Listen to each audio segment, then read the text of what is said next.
കൊച്ചി ധനുഷ്കോടി ദേശീയപാതയിൽ മൂന്നാർ ദേവികുളം റോഡിൽ വലിയ തോതിൽ ഇന്നലെയും ഇന്നുമായി മണ്ണിടിച്ചിലുണ്ടായി. 2 ദിവസം പെയ്ത കനത്ത മഴയെ തുടർന്ന് പലയിടങ്ങളിൽ റോഡിലേക്ക് മണ്ണിടിഞ്ഞ് വീഴുന്നുണ്ട്. അതിന്റെ ആകാശ ദൃശ്യങ്ങളാണ് പ്രേക്ഷകർ കാണുന്നത്. വലിയ തോതിലാണ് ആ മണ്ണിടിച്ചിലുണ്ടാകുന്നത്. മണ്ണിടിയാൻ സാധ്യത മുന്നിൽ കണ്ട ഇതുവഴിയുള്ള ഗതാഗതം ഏതാണ്ട് പൂർണ്ണമായി തന്നെ നിരോധിച്ചിരിക്കുകയുമാണ്. മൂന്നാറിൽ നിന്നും രാഹുൽ വിജയൻ ചെയ്യുന്നു. രാഹുൽ, ആകാശ ദൃശ്യങ്ങൾ കണ്ടാൽ പേടി തോന്നുന്നത് പോലുള്ള ദൃശ്യങ്ങളാണ്. ഇന്നലെ മണ്ണിടിച്ചിലുണ്ടായ സമയം അതുവഴി വന്ന് ലോറി അപകടത്തിൽപ്പെട്ടതാണ്. ഡ്രൈവറുടെ പേര് ഗണേശൻ എന്നാണ് ഓർമ്മ. ഗണേശൻ മരിച്ചതുമാണ്. എന്താണ് നിലവിലെ സാഹചര്യം, രാഹുൽ? അപകട സാഹചര്യം വീണ്ടും ഇവിടെ നിലനിൽക്കുന്നു എന്നുള്ളതാണ് ഏറ്റവും പ്രധാനപ്പെട്ട കാര്യം. നമ്മൾ ഈ നിൽക്കുന്ന സ്ഥലത്താണ് ഇന്നലെ വ്യാപകമായിട്ട് മണ്ണിടിച്ചിട്ടുള്ളത്. നമ്മൾ ഈ ദൃശ്യങ്ങളിൽ കാണുന്ന പോലെ തന്നെ വലിയ മണ്ണ് അത് റോഡിലേക്ക് പതിച്ചു. അതിനുശേഷം അത് താഴേക്ക് വലിയ താഴ്ചയിലേക്കാണ് പോയിരിക്കുന്നത്. താഴെ ബോട്ടാണിക്കൽ ഗാർഡനാണ്. അതിന്റെ ഒരു വശത്തേക്ക് ചെന്ന് അത് പതിച്ച് അത് വലിയ തരത്തിൽ അവിടെ നാശനഷ്ടമുണ്ടാക്കി താഴേക്ക് പോവുകയായിരുന്നു. അതിന് തൊട്ട് ചേർന്ന ഒരു ദൃശ്യം കൂടി കാണിച്ചാൽ അതാണ് ഇന്നലെ അപകടത്തിൽപ്പെട്ട ആ ലോറി. ആ വണ്ടിയിലായിരുന്നു ഗണേശൻ എന്ന് പറഞ്ഞ ആളുണ്ടായിരുന്നു. അദ്ദേഹത്തിന്റെ ജീവൻ നഷ്ടമായി. ഇന്നലെ വൈകിട്ട് ഏകദേശം ഒരു 9 മണിയോട് കൂടിയാണ് അപകടം ആദ്യം ഉണ്ടാകുന്നത്. ഇവിടെ നേരത്തെ ഈ മൂന്നാർ ആർട്സ് കോളേജ് ആയിരുന്നു, ഗവൺമെന്റ് ആർട്സ് കോളേജ് ആയിരുന്നു ഇവിടെ ഉണ്ടായിരുന്നത്. 2018 പ്രളയത്തിൽ അത് പൂർണ്ണമായിട്ടും ഇടിഞ്ഞ് താഴേക്ക് വീഴുകയായിരുന്നു. അതിന് പിന്നാലെയാണ് ഇതിന്റെ ഈ ദേശീയപാത പുനർനിർമ്മിക്കുന്നതും ഇത്രയും വീതിയിൽ നമ്മൾ ഈ കാണുന്ന ഗ്യാപ്പ് റോഡ് ഒക്കെ ഉണ്ടല്ലോ, ഒരുപാട് റീൽസിലൊക്കെ കണ്ടിട്ടുള്ള ഗ്യാപ്പ് റോഡ്, അതിന്റെ ഈ വഴി പിന്നീട് 2018 പ്രളയത്തിന് ശേഷമാണ് ഇതിങ്ങനെ വീതി കൂട്ടി പണിയുന്നത്. അതിന് മുൻപാണ് ഇവിടെ ഒരു കോളേജ് ഉണ്ടായിരുന്നത്. ആ കോളേജിന്റെ അവശിഷ്ട ഭാഗങ്ങൾ ഇപ്പോഴും അവിടെ കാണാനും സാധിക്കുന്നു. വ്യാപകമായിട്ട് മണ്ണിടിഞ്ഞിട്ടുണ്ട്.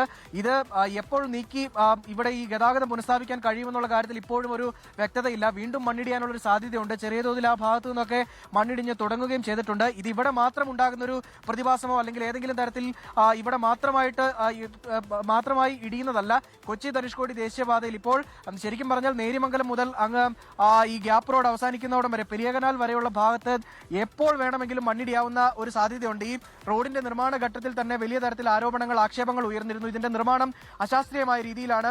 ഗ്യാപ്പ് റോഡ് ഭാഗത്താണെങ്കിൽ വലിയ തോതിൽ പാറ പൊട്ടിച്ചിട്ട് മണ്ണ് മാറ്റിയിട്ടുണ്ട്. അതിന് മുകളിൽ ഊർന്നു വീഴാൻ പാകത്തിന് വ്യാപകമായിട്ട് മണ്ണ് ഇനിയും ഇരിപ്പുണ്ട്. അതെപ്പോൾ വേണമെങ്കിലും വീഴാവുന്നതാണ്. മാത്രമല്ല, ഏതെങ്കിലും ഒരു ചെറിയ മഴ പെയ്യുന്ന ദിവസമാണെങ്കിൽ അന്ന് ഈ വഴിയുള്ള ഗതാഗതം നിരോധിക്കുക എന്നല്ലാതെ മറ്റൊരു മാർഗം ജില്ലാ കളക്ടറുടെ മുൻപിൽ ഇല്ല. അത്തരത്തിലുള്ള ഒരു അവസ്ഥയിലേക്ക് കാര്യങ്ങൾ പോയിട്ടുണ്ട്. ഇതിനൊരു ശാശ്വതമായ പരിഹാരമുണ്ടോ എന്നുള്ള കാര്യം ഇപ്പോഴും സംശയമായി തന്നെ നിലനിൽക്കുകയാണ്. ഇന്നലെ ആദ്യം ഈ കാണുന്ന നമ്മളിപ്പോൾ ഈ നിൽക്കുന്ന ഭാഗത്തിന് തൊട്ട് അപ്പുറത്തായി ആദ്യം ഒരു ചെറിയ മണ്ണിടിച്ചിലുണ്ടാകുന്നു. ആ ഘട്ടത്തിലാണ് ഈ ലോറി ഉൾപ്പെടെ താഴേക്ക് പോകുന്നത്. അതിനുശേഷമാണ് പിന്നീട് ഈ കാണുന്ന രീതിയിൽ വലിയ തോതിൽ മണ്ണിടിച്ചിലുണ്ടാകുന്നത്. ആദ്യത്തെ മണ്ണിടിച്ചിലിന് പിന്നാലെ ഇതുവഴിയുള്ള ഗതാഗതം പൂർണ്ണമായിട്ടും നിരോധിച്ചു. അങ്ങനെ ഇല്ലായിരുന്നുവെങ്കിൽ പിന്നീടും ഈ മണ്ണിടിച്ചിലുണ്ടായപ്പോൾ അപകടം ഉണ്ടാകാനുള്ള സാധ്യത വളരെ വളരെ കൂടുതലായിരുന്നു. എന്തായാലും ഗ്യാപ്പ് റോഡിൽ ഗതാഗതം നിരോധിച്ചു എന്ന് പലതവണ നമ്മൾ വാർത്ത കൊടുക്കുമ്പോഴും അതൊരു 200-100 മീറ്റർ മാത്രം അകലമുള്ള ഒരു പ്രദേശത്ത് മാത്രമാണ് ഈ യാത്രാ നിരോധനം. അതിനപ്പുറത്തേക്കും അതിനിപ്പുറത്തേക്കും ദൃശ്യങ്ങൾ കാണുമ്പോൾ കർണാടകയിലെ ഷിരൂരിൽ കണ്ട മണ്ണിടിച്ചിലിന്റെ ഒരു ഓർമ്മ പോലെ തോന്നുന്നു. ഏതാണ്ട് സമാനമായി തന്നെ ആയിരുന്നല്ലോ. അവിടെയും ഒരു ലോറി പോകുന്നുണ്ട്. അവിടെയും നമ്മുടെ ബാബ അർജുൻ പോയായിരുന്നു. ഇവിടെ ഗണേശൻ എന്ന പേര് മാത്രമേ മാറ്റുള്ളൂ. ഇപ്പോൾ ഇനി മഴ പെയ്യുകയാണെങ്കിൽ മണ്ണൊക്കെ ആ പരുവത്തിൽ നിൽക്കാവുമല്ലോ അല്ലേ രാഹുൽ? ഇനിയും ഇടിയാൻ ചാൻസ് ഉണ്ട്, സൂക്ഷിക്കണം. തീർച്ചയായിട്ടും ഇനിയും മണ്ണിടിയാനുള്ള സാധ്യതയുണ്ട്. അവിടെ ഈ വലിയ തോതിൽ അള്ളച്ച് ഇരിക്കാന്നൊക്കെ നമ്മൾ നാട്ടുഭാഷ പറയും, അതുപോലെയാണ് ഇരിക്കുന്നത്. വീണ്ടും മണ്ണിടിയാനുള്ള സാധ്യതയുണ്ട്. നാട്ടുകാരായിട്ടുള്ള ആളുകൾ നമ്മളോട് പ്രതികരിക്കണമെന്ന് പറഞ്ഞിട്ടുണ്ട്. വലിയ പ്രശ്നം ഈ മണ്ണിടിച്ചിലുമായി ബന്ധപ്പെട്ട് ഈ റോഡിൽ വലിയ പ്രശ്നം ഉണ്ടാണ്. തീർച്ചയായിട്ടും ഉണ്ട് ബ്രോ. ഇത് ഇന്നലെ അല്ല, സ്ഥിരം ഇതാണ്. മഴ തുടങ്ങുമ്പോൾ ഇതിലൂടെ ഒരു കൈയെടുപ്പും ഇല്ല. തീർച്ചയായിട്ടും അതായത് ഒരു കാര്യം കറക്റ്റ് കൈകാര്യം ചെയ്യണം. കളക്ടർ ഇത് മുന്നറിയിപ്പ് ഈ 3 ദിവസമായിട്ട് ശക്തമായിട്ട് മഴ. ഇന്നലെ വരെ സ്കൂൾ വച്ചിട്ടുണ്ട്, മനസ്സിലായോ? അത് സ്കൂളെല്ലാം ഒഴിവാക്കേണ്ടതായിരുന്നു. മിനിങ്ങാന്ന് മുതൽ ഒടുക്കത്തെ വഫേ പോയില്ലെന്ന് പറഞ്ഞ് ഇവിടെ കേരളത്തിൽ വന്നിട്ടുള്ളത്. 5 ദിവസം ഇതിന്റെ മുന്നറിയിപ്പ് വാർത്തയിൽ പറഞ്ഞിട്ടുണ്ട്. വാർത്തയിൽ ഇതുവരെ അറിയിച്ചിട്ടില്ല. അപ്പൊ കാര്യങ്ങൾ കറക്റ്റ് കൈകാര്യം ചെയ്യുന്നത് നമ്മുടെ സർക്കാരാണ്. സർക്കാർ ഇതിന് ഒരു മുന്നെടുപ്പും ഇല്ല. റോഡ് നിർമ്മിച്ചപ്പോൾ വലിയ പരാതി നിങ്ങൾ നാട്ടുകാരൊക്കെ മുന്നോട്ട് വെച്ചിട്ടുണ്ടായിരുന്നല്ലോ. ഈ മണ്ണെടുക്കുന്ന ശരിയായ രീതിയിലല്ല, അപകടം ഉണ്ടാകാൻ സാധ്യതയുണ്ടെന്നൊക്കെ. അതിനൊക്കെ എന്തെങ്കിലും നടപടി ആ ഘട്ടത്തിൽ സ്വീകരിക്കുന്നു പറഞ്ഞു? ഇത് പറച്ചൽ മാത്രമല്ലോ, പ്രവർത്തനം വേണമല്ലോ. ഇവിടെ പറച്ചൽ മാത്രമേ ഉള്ളൂ, പ്രവർത്തനം ഇല്ല. ഇവിടെ 3 പാർട്ടിക്കാരും പാർട്ടിയെ കുറിച്ച് സംസാരിക്കാൻ നിൽക്കേണ്ട അവസ്ഥ ഇതാണ്. ഇല്ല, സത്യാവസ്ഥയാണ് നമ്മൾ പറയുന്നത്. ഇത് തീർച്ചയായിട്ടും മുന്നെച്ചരിക്ക നേരത്തെ എടുക്കേണ്ടതാണ്.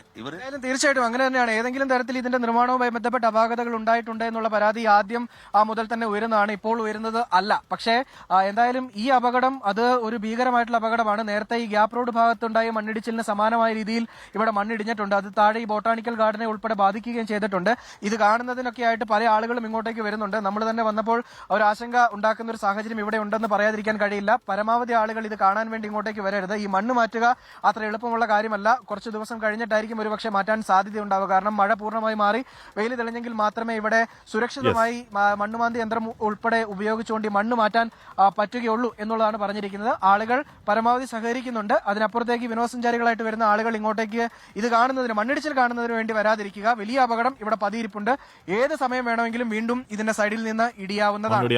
നമ്മളത് ശിരൂര് പോയിരുന്നപ്പോൾ നമ്മൾ നേർക്കുന്നവർ കണ്ടതാണ്. നമ്മൾ അവിടെ നിൽക്കുമ്പോൾ തന്നെ പല സ്ഥലങ്ങളും മണ്ണിടിഞ്ഞു വരും നമ്മൾ അവിടെ കണ്ടതാണ്. നമ്മൾ പോയി നിൽക്കുന്ന റിപ്പോർട്ടിങ്ങിനാണ്. അതല്ലാതെ അവിടെ പോയി സെൽഫി എടുക്കാനും ഈ മണ്ണിടിച്ചിൽ കാണാനും ഒന്നും പോയി നിൽക്കരുത്. വലിയ അപകടമാണ്. ഇവിടെ റോഷ്നി പറയുകയാണ്, കേരളത്തിലെ റോഡ് എന്ന് മാറ്റി കേരളത്തിലെ കുഴികൾ എന്ന് ഗൂഗിൾ മാപ്പിൽ ചേർക്കണം, അപകടം ഒഴിവാക്കാൻ എന്ന് പറയുകയാണ്. 100% ശരിയാണ്. നമ്മൾ പലതും മാപ്പിട്ട് പോയി കഴിഞ്ഞാൽ മാര കുഴികളുടെ റോഡിൽ കൂടെ ഒക്കെ ആ ഗൂഗിൾ മാപ്പ് നമ്മളെ കൊണ്ട് എത്തിച്ചു കളയും. വേറൊരു പ്രേക്ഷക പറയുന്നുണ്ടായിരുന്നു, അതിനാണ് നമ്മൾ റോഡിൽ എസ് എടുക്കാൻ പഠിപ്പിക്കുന്നത് എന്ന് പറയുന്നുണ്ടായിരുന്നു. അപ്പോൾ എസ് എടുക്കാൻ പഠിപ്പിച്ചാൽ പോരാ, ഇതുപോലെ നമ്മൾ പോകുന്ന വഴിക്ക് വലിയ വാരിക്കുഴി ഉണ്ടാക്കി വാരിക്കുഴി ഇറങ്ങി കയറാനൊക്കെ പഠിപ്പിക്കണം. അങ്ങനെ ഡ്രൈവിംഗ് ടെസ്റ്റിൽ ഡ്രൈവിംഗ് ലൈസൻസ് കിട്ടാൻ വേണ്ടി പുതിയ കാലത്തെ റോഡുകൾ ഓടിക്കാൻ. ലോകത്തെവിടെയായാലും ഏത് സമയത്തും 24 വാർത്തകളും ഓഗ്മെന്റഡ് റിയാലിറ്റി പാക്കേജുകളും എക്സ്പ്ലെയിനറുകളും വിശദമായി കാണാൻ ഞങ്ങളുടെ യൂട്യൂബ് ചാനൽ നിങ്ങൾക്ക് സബ്സ്ക്രൈബ് ചെയ്യാം.